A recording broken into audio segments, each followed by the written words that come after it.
Chef Brett McKee has been on the Charleston restaurant scene for many decades. Now, he's bringing his award-winning dining experience home. In this edition of Quintin's Close-Ups, I speak exclusively with him one-on-one. Speaking of which, when you were walking up towards the rooftop, you told me that you were in the restaurant business for 40 years. Since 1974. Wow. 1974, I started up in New York in the restaurant business, and I have had lots of good, successful restaurants. And about 4 years ago, I got out of the restaurant business. It was just, it was changing for me. I didn't feel as passionate about it, and I did what a lot of people try to do. I had multiple places, and I really think that when people come to visit me at a restaurant, they come to see me as well as enjoy the food. Right. It was one of my managers, who was kind of like my adopted son, that pointed out to me at one point. He said, "Brett, you're disappointing people instead of making them happy." And my whole career has been based on, I was really passionate about it when I had a singular place. People came in, it was an upscale type of Cheers event. I knew everyone in the community. I've been in this long enough to know 3 generations of families and seen what now the grandparents, when their children were little kids, and now they've grown up and they have kids of their own, and it's almost getting to the 4th generation, and you've done this so long.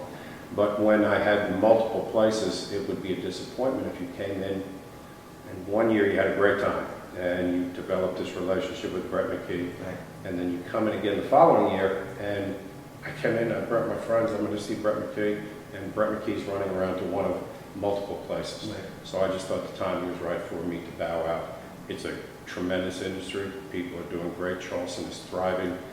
There's a lot, it's probably 100 restaurants a year over there. So I just thought it was time for, and really Kathy and I got together, and it was her idea to do something that, if you ever read Malcolm Gladwell's books, there's a book called David and Goliath. Do you want to be a big fish in a small pond or a small fish in a big pond? To do another restaurant, I felt like a small fish in a big pond. This is an exclusive private member club. This is a safe place.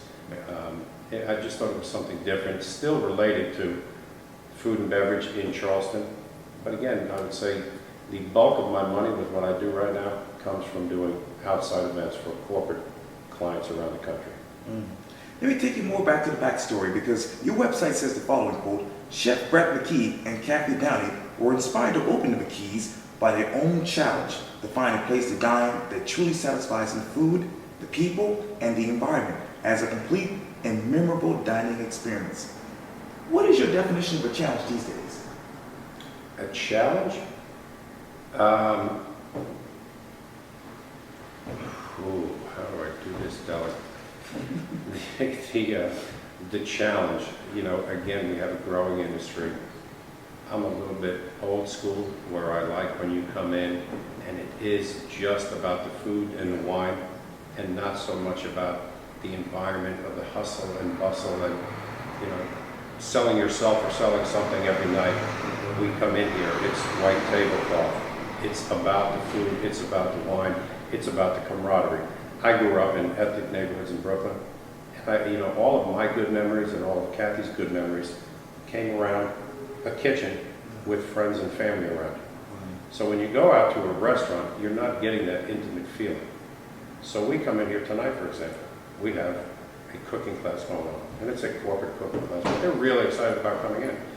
We just stand around here. I'm in the middle. They participate and watch me do what I do. They join in. We then sit down at the table together, and we all become a family. So the challenge in going out to restaurants is, how do you get back that good feeling that I'm looking for? I don't want a bunch of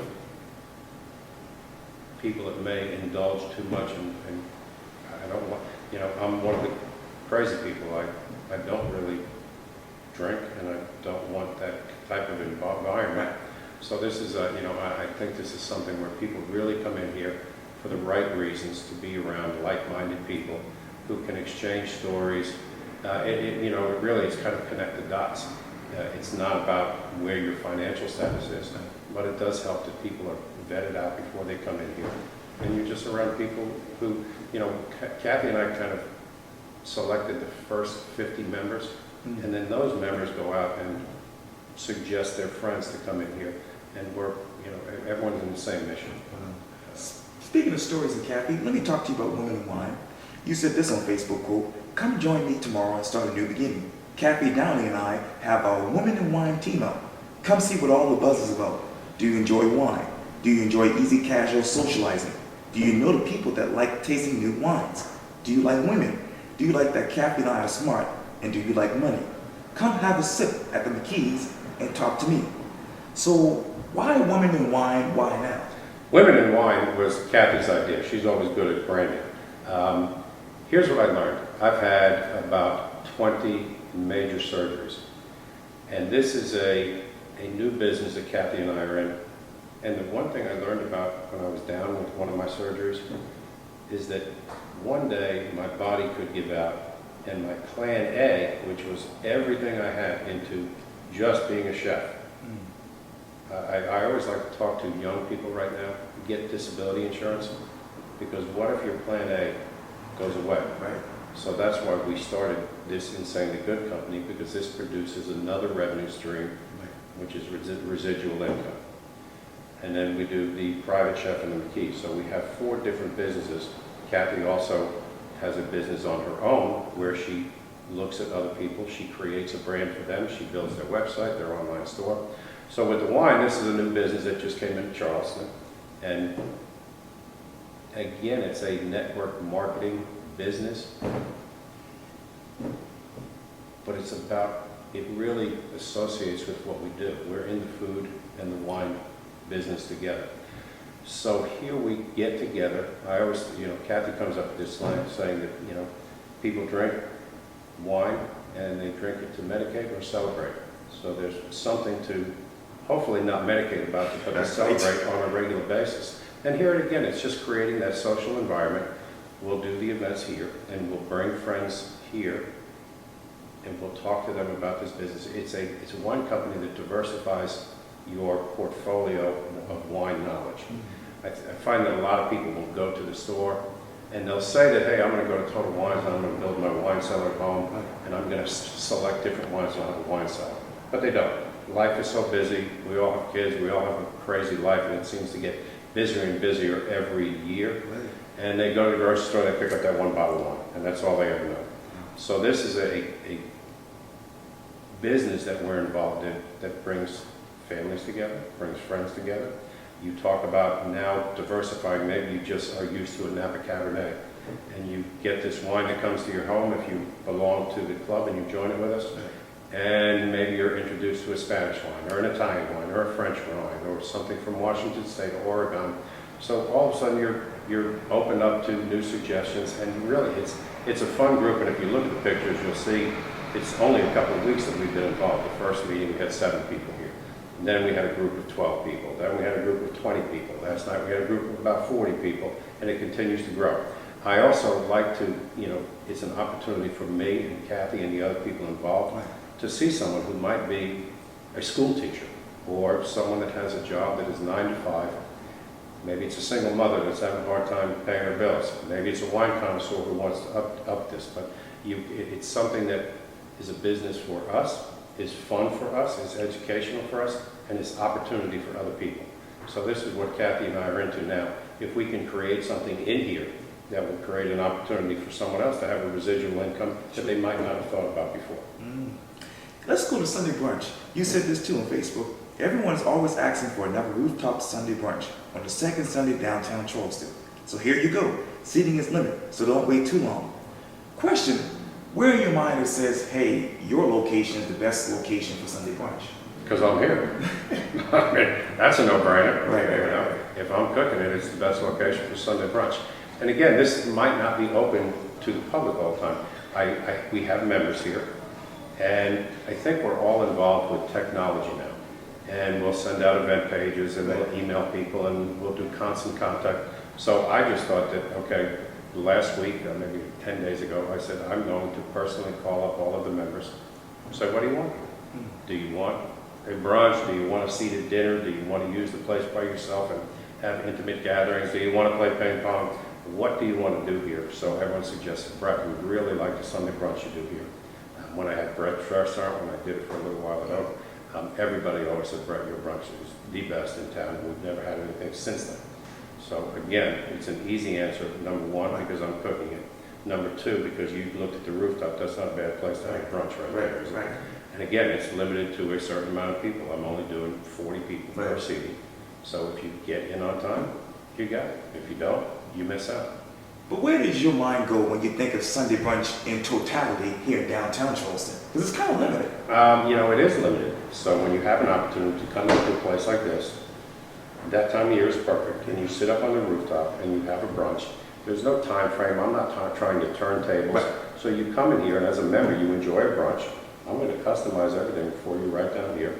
And then it is the second Sunday, and you can walk right outside, walk around the second Sunday in Charleston, come back in here if you want. Yes. So I thought it was a good idea, and really what I was doing at that point, Kathy and I thought it was important not to reach out through the technology world, but to personally call everyone and ask them what they wanted.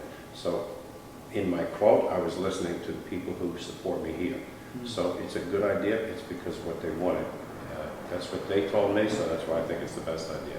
What are you listening to now as far as your future? Because obviously you have a private dining social club, you have special events, you obviously have five-star cuisine. What's next for you? A lot of things, you know.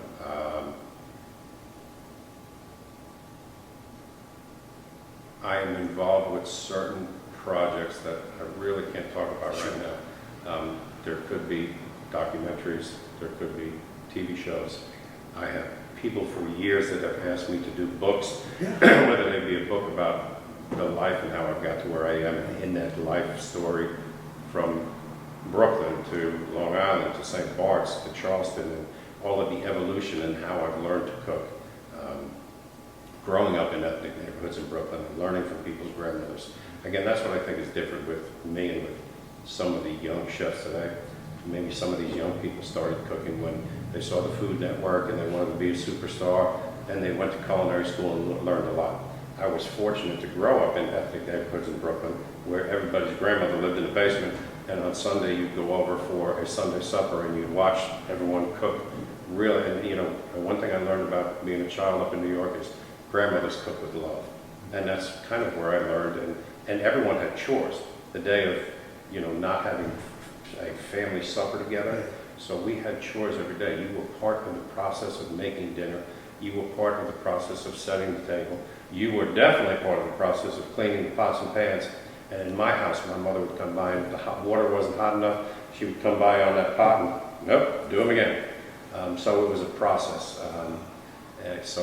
That's where my love of food, and I think I'm a very good entertainer. So it's not just that I come in here and I hide in the back kitchen and I do your food. I give you my food, I give you my energy, I give you my soul. When you come here, I give you everything I have. Double-edged sword, because when I give everybody else everything I have, then I come home to Kathy and 6 kids, and all I have left for them is the crumbs.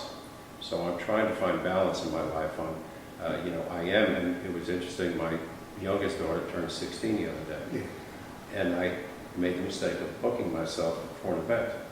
Now I got one of my other chefs to do the event, but I really have to find balance going forward in my life. I'm not young anymore. I'm 58 years old. I've been doing this for a long time, and I have given a lot of time to the community, to my business, and sometimes as my kids are all about to leave the house, I reflect back and I've taken a lot of time away from them. So I'm just trying to, going forward, diversify my portfolio of businesses, continue to do things that excite me, and find time for my kids. And myself, and Kathy. So there's a lot of people that want me. I have to look towards my family and to Kathy right now. I agree with that. Chef Brett McKee, thank you so much for your time. I really, really appreciate this. My pleasure. Thank you.